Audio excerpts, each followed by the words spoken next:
सलामती हूँ। मैं सब तो पहले अपने खाकों की बेहद शुक्रगुजार हूँ जो हमारे लिए दिन रात दुआएं करते हैं। जब भी कॉल करें या जब भी जिस मकसद के लिए भी यहाँ पे आके दुआ करवाएं तो हमारे लिए दुआ करते हैं और खुदा हमारे लिए उनके लिए उन वसाइलों को खोल देता है।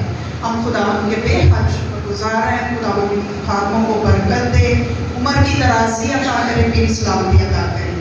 और मेरी गवाही ये है कि मेरा भाई बहुत बीमार था, पिछले दिनों में यहाँ पे उसने गवाही दी। वो तो इस कदर उसकी तबीयत खराब थी और हम लोग तो नाम ही हो चुके थे कि इस तरह उसकी हालत थी। लेकिन शुक्र है खुदावन का कि मैंने पास्टर जी से कॉल पे दुआ करवाई और इधर फ्राइडे पे भी आके दुआ करवाई और खुदावन का शुक्र है तो वो अभी हॉस्पिटल में है लेकिन काफ़ी बेहतर। और एक साल का हम उसे मुर्दा लेके गए थे, उसको कुछ होश नहीं थी, 4-5 दिन तो उसे पता भी नहीं था, आंखें उसकी स्वेल थी। अब बिल्कुल ठीक है, बोलता भी है, खाना पीना भी उसने शुरू कर दिया है। खुदावन का शुक्र हो। और दूसरी मेरी गवाही ये है कि मैं बहुत परेशान थी अपनी बेटियों के लिए कि बेटियों के रिश्तों में बहुत सी मुश्किलें थी, कोई रिश्ते में बड़ी रुकावटें आती थी। लेकिन मैं जब भी कोई रिश्ते की बात चलती थी तो मैं पास्टर जी से प्रे करवाती थी। लेकिन इस दफ़ा पास्टर जी ने कहा कि आपकी बेटी का रिश्ता हो जाएगा। छोटी का तो हो गया था लेकिन बड़ी के लिए मुश्किल नहीं था हो रहा। लेकिन खुदावंद का शुक्र है कि उन्होंने बोला और आप मेरी बेटी का रिश्ता उसका भी छोटी बड़ी वाली का भी हो गया। खुदावंद का शुक्र।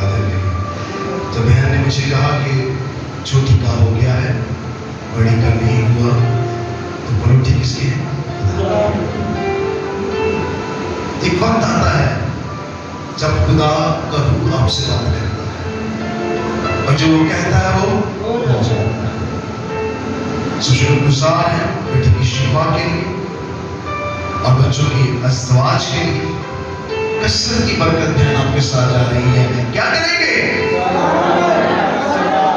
आपने अपनी बरकत को रोक लिया, आइए फिर मौका देंगे। क्या करेंगे? किसको देंगे?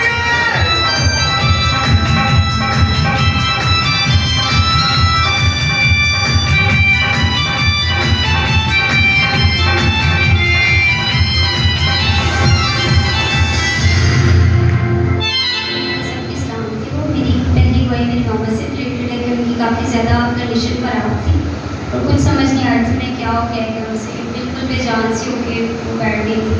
तो मैंने सिर्फ उन पर इसका लहू अप्लाई किया और खुदावंद का शुक्र है कि वो बिल्कुल ठीक है। और दूसरी बात मेरी भतीजी से रिलेटेड है कि वो भी बिल्कुल मुर्दा सी हो गई थी।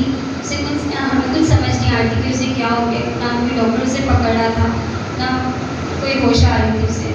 तो सिर्फ उसमें यीशु का लहू लगाया और खुदावंद की तरफ से वो बिल्कुल ठीक हो गया। पास्टर जी ने भी 2-3 दफ़ा उस पर प्रे की और अब काफ़ी बेहतर है। ऐसे मेरा भांजा भी बहुत बीमार था, उसमें भी यीशु का लहू अप्लाई किया और पास्टर जी ने दुआ की खुदावंद की तरफ से, अब वो भी ठीक है।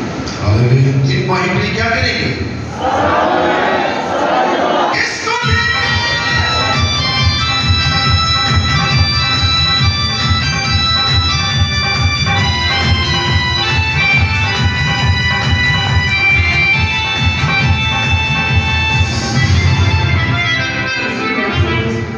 मेरी पहली बार कुछ इस तरह है कि मेरा मोबाइल फ़ोन हैक होने के बाद जो है वो मेरे जितने भी कोलीग्स थे या फिर जितने भी पर्सनल नंबर्स थे, ऑफिशियल नंबर्स थे, मुझे उनकी किसी भी काम की ज़रूरत पड़ती थी तो मेरे मुँह पे फ़ोन बंद कर दिया जाता था, मुझे इग्नोर किया जाता था, मेरी किसी भी बात में काम नहीं करा जा रहा था।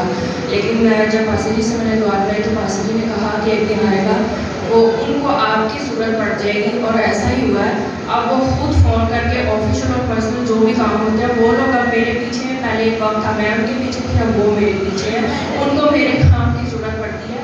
और जब वो किसी भी ऑफिशियल या पर्सनल काम के लिए कहते हैं मुझे उनको स्पेशल कॉल करके अपने काम की तरफ नहीं करनी, बल्कि उनके काम के ज़रिए से ही मेरा शुक्र है। और दूसरी गवाही मेरी ये है कि जिस घर में मैं रेंटल थी वहाँ मेरे अपने रिलेटिव्स का घर था।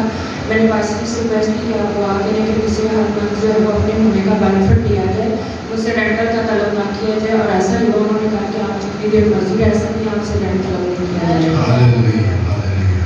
जब आप खुदावंद के पास आते हैं तो आपको हर चीज़ जोड़ी लगती है, वो आपकी हर चीज़ को क्या करता है? से रास्ता निकालता है जहाँ कोई सोच नहीं सकता। तैयार हैं आप? क्या करेंगे?